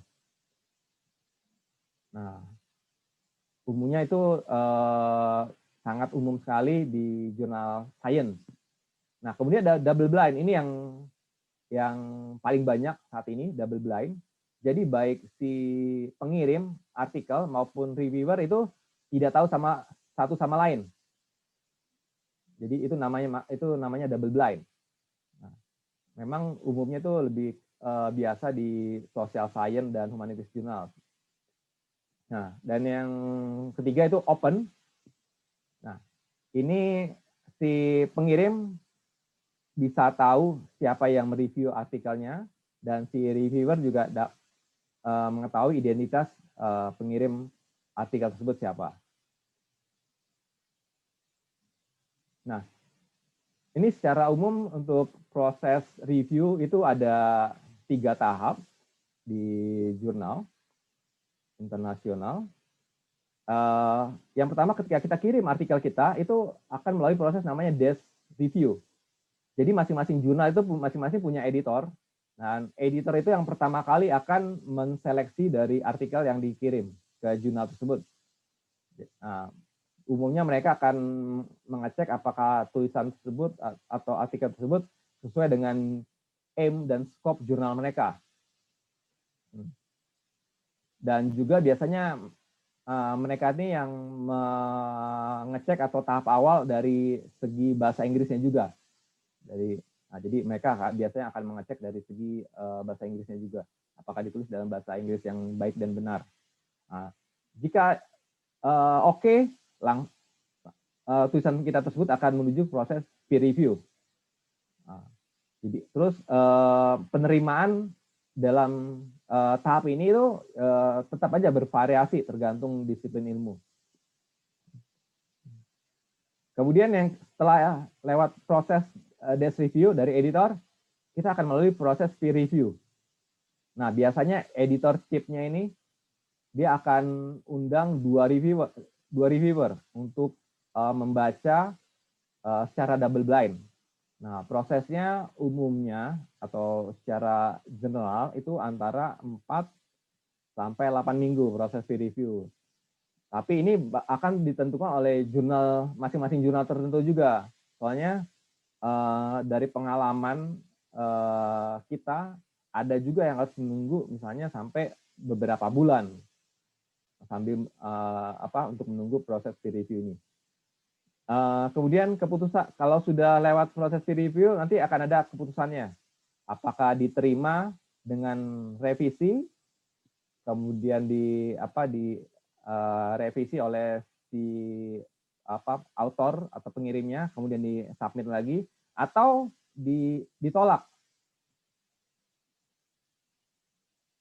Nah, ini secara garis besar flowchart atau skema alur dari proses di jurnal. Nah, kemudian open research. Nah, di Cambridge sendiri kita sangat mendukung open research atau diantaranya itu open access. Nah, apa yang dimaksud dengan open access itu? yaitu artikel yang biasanya free di internet, kita bisa temukan di public internet. Kita bisa menggunakannya untuk kita bisa download, kita bisa copy, kita bisa print, kita bisa share juga. Kemudian biasanya open access jurnal itu terindeks dia di misalnya di kayak di Google dan sebagainya. Kemudian biasanya ini bisa dibaca oleh software open access jurnal ini atau open access buku. Kemudian biasanya kita bisa menggunakan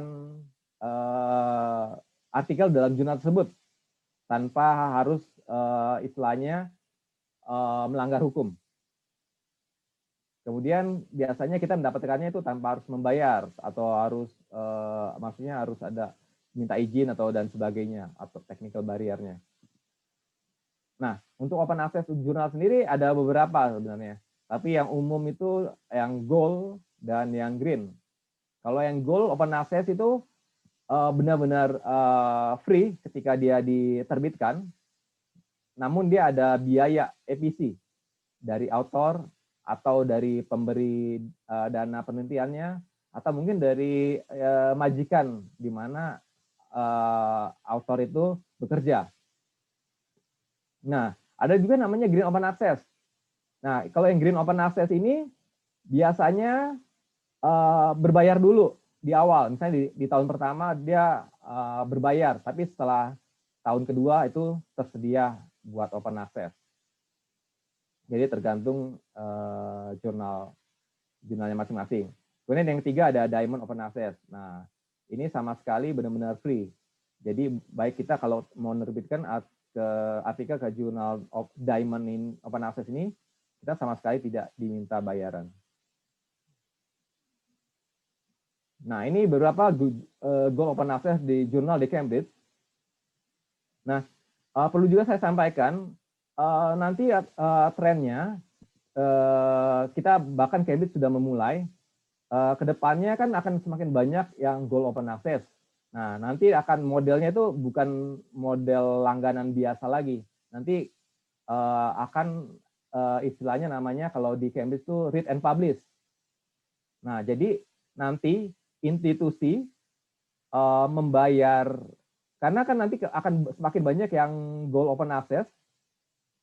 Nah, jadi nanti yang institusi bayar tuh bukan biaya langganan namanya, tapi biaya untuk mempublikasikan artikel dan biaya untuk membacanya. Kalau kita di Cambridge, kita namanya read and publish. Jadi ketika kita sudah menandatangani agreement read dan publish ini, bagi author dari misalnya dari Universitas Jember yang ingin mengirimkan artikel ke jurnal Open Access di Cambridge ini, nanti kita bisa kasih istilahnya potongan biaya atau bahkan sama sekali tidak membayar karena sudah dibayar oleh yang namanya model bisnis read and publish ini. Ini kita sudah lakukan ini di China, di Korea Selatan, kemudian di Jepang, di 3 negara ini kita sudah ada beberapa model read and publish seperti ini. Jadi masing-masing institusi itu ketika author atau dosen atau penelitinya mengirim artikel ke jurnal Gold Open Access di Cambridge, mereka cuma bayar dengan jumlah sedikit atau bahkan sama sekali tidak perlu bayar karena adanya model read and publish deal ini. Tapi untuk yang saat ini kita masih menganut yang subscription model. Jadi membayar untuk mengakses e-journal. Nah, ini tadi biaya open access kalau di Cambridge, Gold Open Access bervariasi. Jadi dari $600 hingga 2.000-an US dollar. Jadi tergantung dari jurnalnya masing-masing. Dan biasanya juga ada istilahnya bisa dapat istilahnya pengurangan bagi negara-negara yang masuk dalam middle income dan low income countries dari list dari Bank Dunia. Saya belum mengecek apakah Indonesia itu masih masuk low and middle income countries dari World Bank. Karena kita kan maksudnya sudah lumayan ya ekonomi kita. Oke, kemudian waktu saya tinggal 5 menit, saya akan coba percepat karena kita akan masuk ke tanya jawab. Ini support yang diberikan oleh Cambridge. Nah, kita ada juga kerjasama dalam bidang editing bahasa Inggris. Kita kerjasama dengan ini American Journal Expert, tapi ini berbayar. Jadi kalau tertarik nanti kita bisa sampaikan. Tapi kalau bisa sih kita mengandalkan dari unit-unit lokal di kampus kita dulu. Misalnya bisa kerjasama dengan unit bahasa Inggris di kampus kita masing-masing dulu sebelum kita mengambil yang jasa professional service, karena ini biaya yang diperlukan ini lumayan besar juga. Nah, ini beberapa buku bagi pemula atau yang baru mau mulai mengirimkan artikel ke jurnal internasional. Nah, kita juga ada Cambridge Open Engage. Nah, ini semacam free server di Cambridge. Oke, mungkin dari saya cukup sekian. Ini saya kembalikan lagi ke moderator. Baik, terima kasih Bapak Jona atas pemaparan materinya. Berikutnya adalah sesi tanya jawab. Untuk pertanyaan pertama dari Saudara Irsad Abdul Mukohar, saya ingin bertanya mengenai tools pencarian. Seringkali saya surfing dengan menggunakan keyword yang saya tentukan. Kemudian hasilnya akan menampilkan beberapa artikel dengan berbagai asal jurnal. Yang ditanyakan, bagaimana untuk seleksi informasi seperti judul COVID-19, namun subjeknya ekonomi. Apakah login dapat secara otomatis apabila menggunakan WiFi di kampus? Baik, Bu. Itu mungkin langsung bisa dijawab. Jawab ya, Bu ya. Oke, baiklah. Untuk yang pertama saya mungkin langsung demokan aja ya Bu ya, agar lebih jelas Bu ya. Yang pertama pertanyaannya. Oke, ya. Monggo silakan Bapak.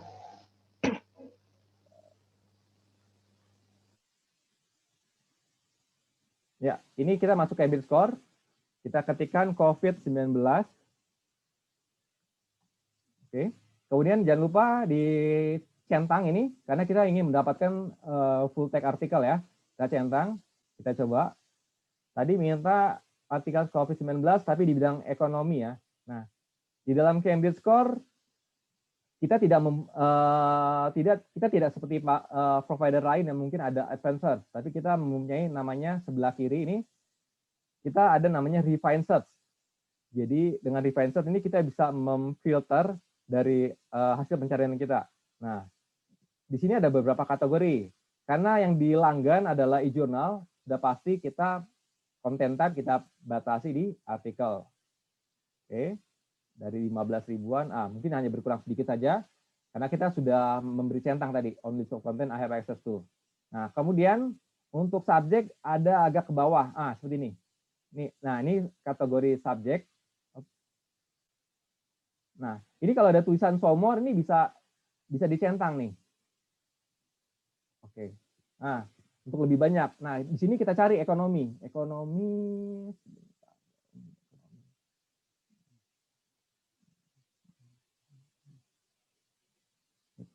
dari sisi ekonominya mungkin tidak ada ya. Soalnya saya lihat dia tidak ada dari sisi ekonomi yang maksudnya yang di cover di dalam Cambridge-nya. Mungkin artikel di Cambridge-nya itu tidak maksudnya itu tidak, kita mengkategorikan artikel yang mengenai COVID-19 ini tidak dalam ranah atau bidang ekonomi. Mungkin yang subjek yang lain mungkin. Entah itu dia politik atau mungkin di statistiknya, seperti itu. Ya, sepertinya dari yang tadi yang menanya mungkin dia sudah mencoba mencari dan tidak menemukan ekonomi. Tapi kalau untuk kita membatasi bidang, kita masuk kategori di subjek seperti itu. Jadi mungkin dari artikel COVID-19 ini memang dari segi Cambridge itu tidak masuk dalam bidang ekonomi. Tapi mungkin bagi kita tuh itu termasuk ekonomi, itu bisa terjadi gitu. Jadi kalau untuk subjek untuk melihat bidang dari artikel tersebut kita masuk kategori subjek. Nah, tadi yang pertanyaan kedua, apakah kita bisa mengakses tanpa login dengan menggunakan WiFi kampus? Ya, itu seharusnya tanpa login. Jadi ketika di kampus menggunakan WiFi kampus, ini tinggal buka browsernya, ketikkan www.cambridge.org/core. Seharusnya nanti akan menemukan tulisan seperti ini, akses provide by Universitas Jember. Namun, kalau misalnya sudah menggunakan WiFi kampus, ternyata tidak menemukan tulisan seperti ini, di pojok kanan atas ini, Universitas Jember, nah itu kalau bisa langsung diinformasikan ke perpustakaan.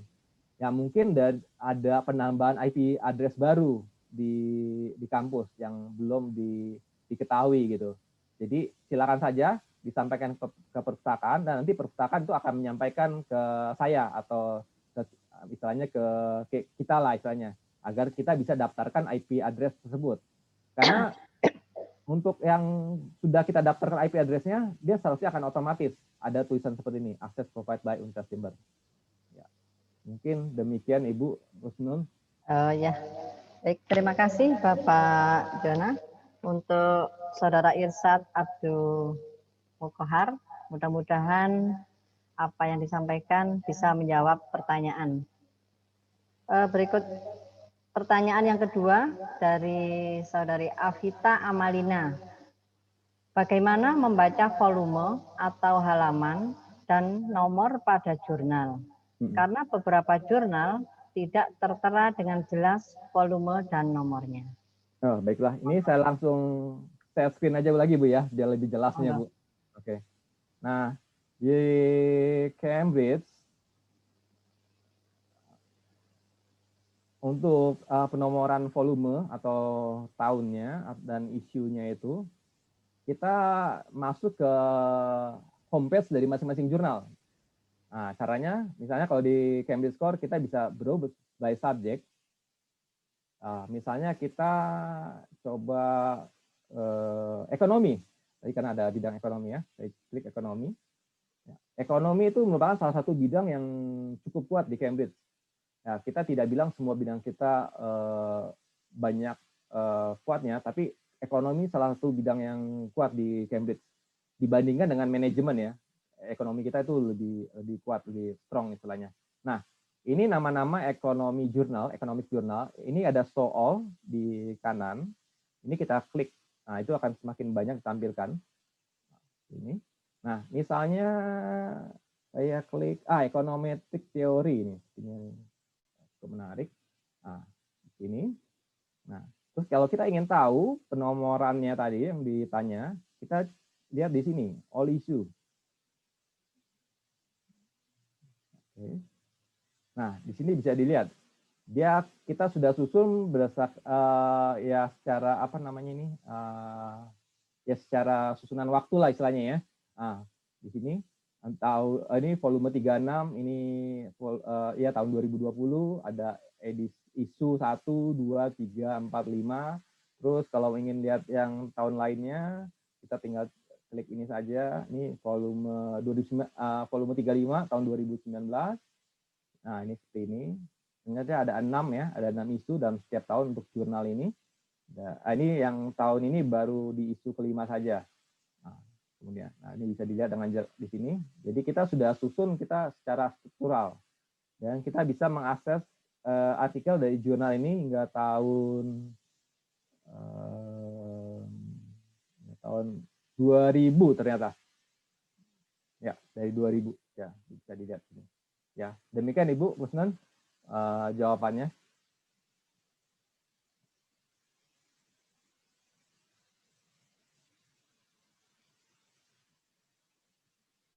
Mic-nya Bu masih di mute.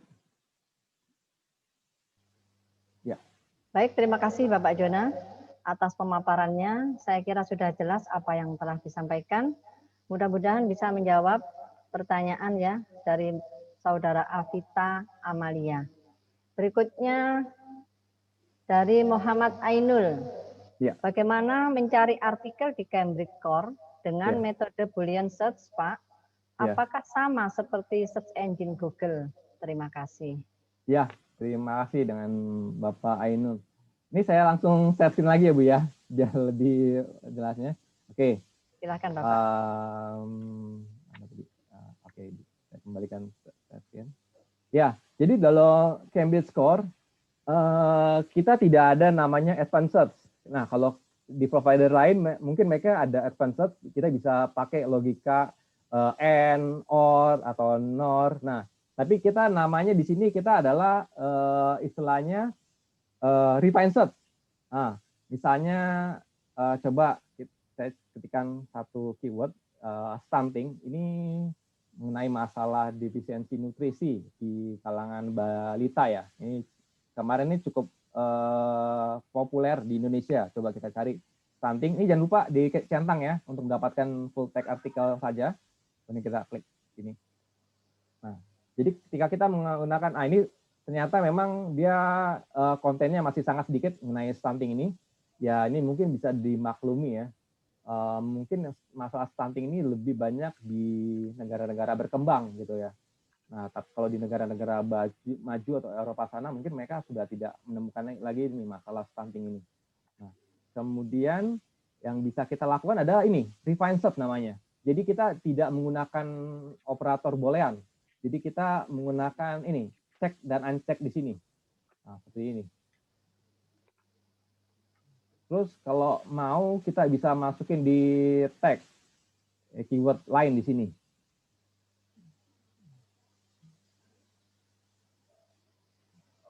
Ini, namun untuk keywordnya ini harus sesuai dengan database di Cambridge. Kalau tidak akan muncul. Misalnya mengenai DAO. Nah, ini seperti itu. Keyword-keywordnya itu harus ada muncul di sini. Namun ketika kita memilih keyword ini, mungkin juga tidak ada keyword yang kita masukkan itu di stuntingnya. Nah, seperti itu. Jadi syaratnya untuk masukin di tag ini, dia harus sesuai dengan keyword yang sudah memang ada dalam database di Cambridge. Demikian Ibu jawaban dari saya. Baik, terima kasih Bapak Jona. Mudah-mudahan juga bisa menjawab dari pertanyaan Bapak Muhammad Ainul. Berikutnya adalah pertanyaan dari Ibu Anggi Arsi. Apakah Cambridge menyediakan jurnal dengan subjek agriculture atau mungkin jumlahnya masih terbatas? Ya, baik Bu. Saya langsung share juga ya Bu ya. Monggo, silahkan Bapak. Oke, subjek agriculture. Nah, untuk di Cambridge, memang kalau untuk subjek agriculture itu saat ini belum istilahnya belum jadi fokus kita sepertinya untuk yang subjek agriculture. Tapi kita ada beberapa jurnal itu ya di bidang subjek agriculture ini. Bahkan salah satunya itu kalau tidak ada salah itu dia open access. Nah ini ada beberapa jurnal ini saya coba klik di luar, terus saya centang ini, saya klik kaca pembesar, terus saya klik di refine search-nya di jurnal.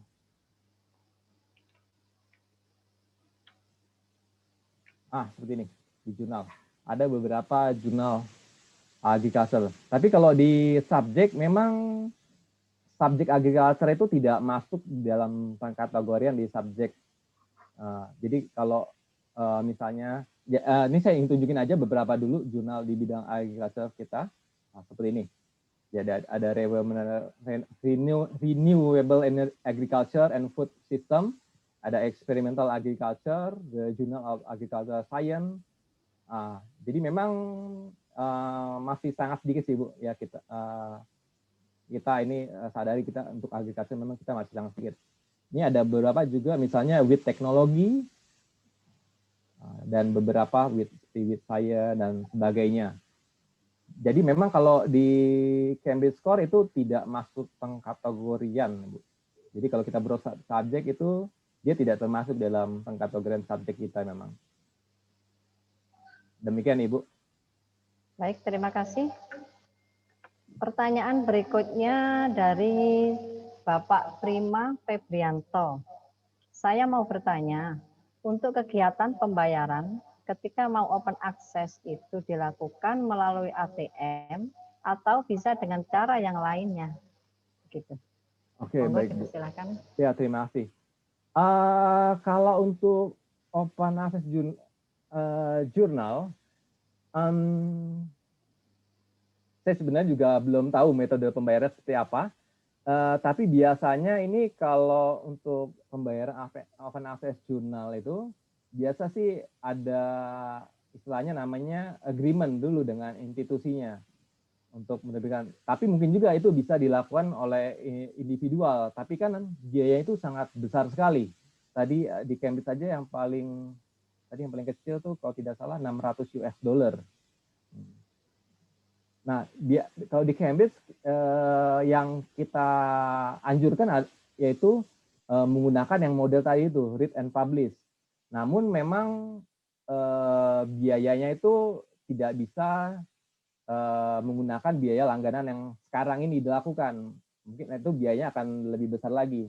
Tapi dengan model ini, read and publish ini, jadi ketika ada dosen atau peneliti yang ingin menerbitkan artikel di open access jurnal di Cambridge tuh mereka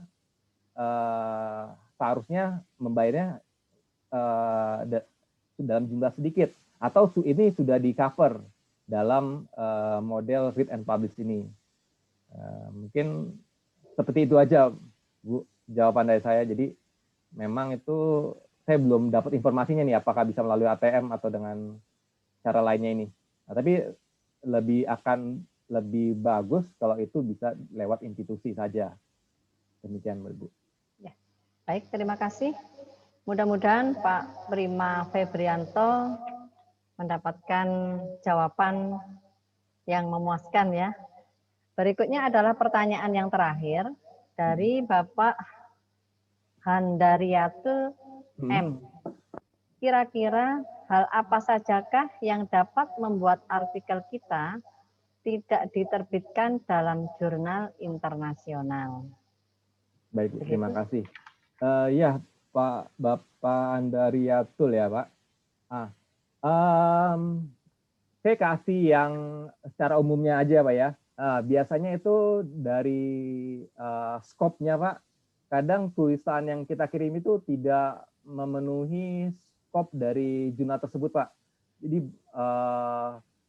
nah ini agak susah dijelaskan sih, karena skop dari jurnal yang kita tujukan sudah ada, Pak, skopnya itu. Nah, jadi kita harus jeli sekali agar tulisan yang kita tulis itu memang masuk dalam skop dari jurnal tersebut. Ya, caranya ya kita kalau bisa sih kita sudah baca dulu beberapa artikel dari jurnal tersebut, jadi bisa dapat gambaran kira-kira tulisan saya ini masuk nggak dalam skop dari jurnal tersebut.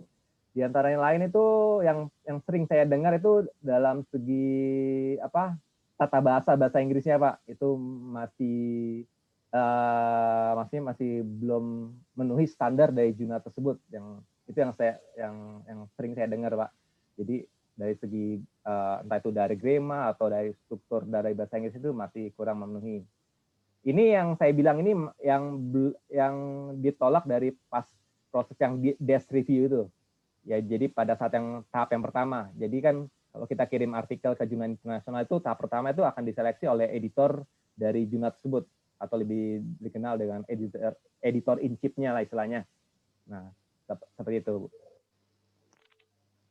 Baik, terima kasih Bapak Jona atas pemaparannya di penghujung acara webinar kali ini.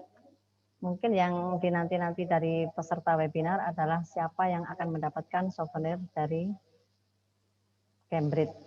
Oh, ya. Saya kira untuk materi sudah berakhir, Bapak. Oke. Untuk sesi tanya jawab juga sudah berakhir. Baik. Untuk sementara akan saya umumkan peserta yang berhak mendapatkan souvenir. Yang pertama adalah Bapak Irsad Abdul Mukohar. Kemudian yang kedua adalah Ibu Afita Amalina. Dan yang terakhir adalah Bapak Muhammad Ainul. Untuk Bapak Ibu yang mendapatkan souvenir dari Cambridge, silahkan Bapak Ibu mengambil souvenir tersebut di perpustakaan di ruang BI Corner pada jam kerja pada tanggal 2 November 2020. Mudah-mudahan apa yang disampaikan Bapak Jona dari awal sampai dengan akhir, Bapak Ibu semua dapat menangkap dengan baik dan bermanfaat untuk kita berikutnya. Untuk sesi yang terakhir ini kita akan ambil foto bersama. Jadi mohon Bapak Ibu beserta semuanya berkenan untuk menghidupkan video. Monggo dipersilahkan, akan kita ambil video foto. Sudah siap Bapak Ibu? Oke, dari slide yang pertama, 1, 2, 3. Mungkin bisa kalian salam literasi ya.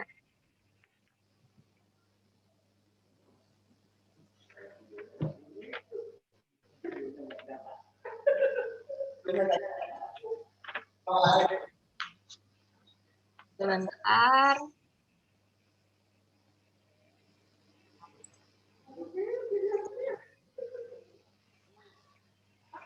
Oke, slide kedua. 1, 2, 3.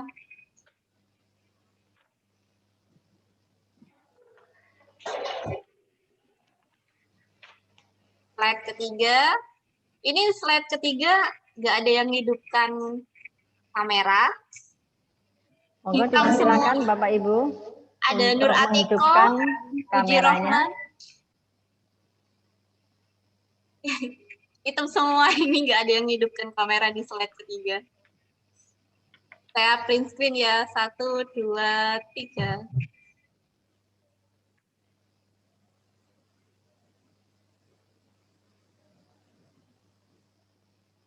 Oke, slide terakhir juga sama, hitam-hitam.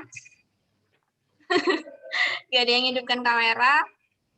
Ini beneran nggak ada yang mau hidupkan kamera. Oke, 1, 2, 3.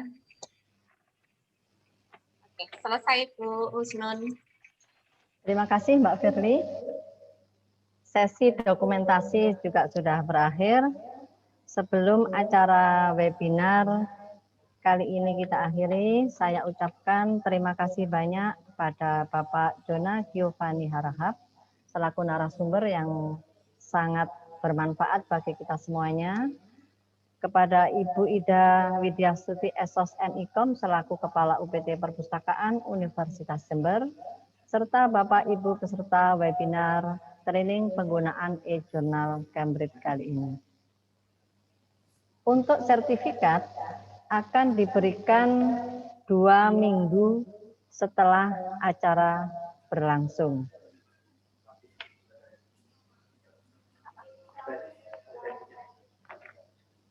Sebelum Bapak Ibu meninggalkan webinar ini, mohon Bapak Ibu untuk mengisi daftar hadir yang telah disediakan oleh panitia sebagai dasar untuk pemberian sertifikat yang akan dikirim.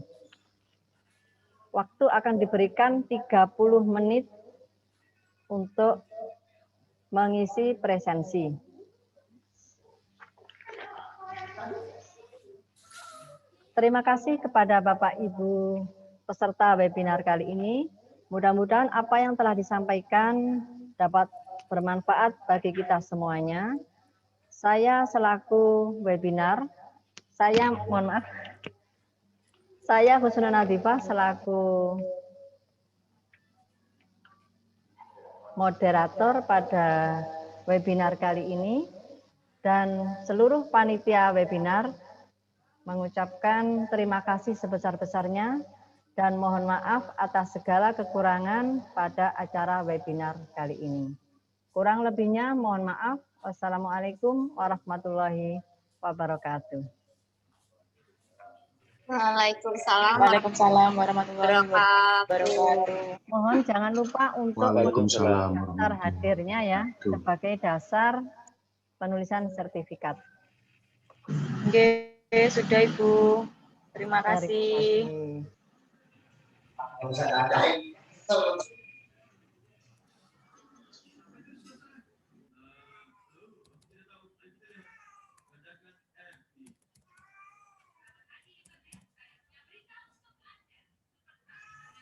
Aku sekarang tinggal di Pak Jona ini.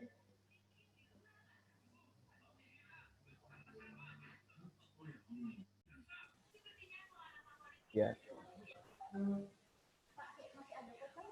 Pak Jona. Halo. Pak, saya di grup, Pak. Oh, oke.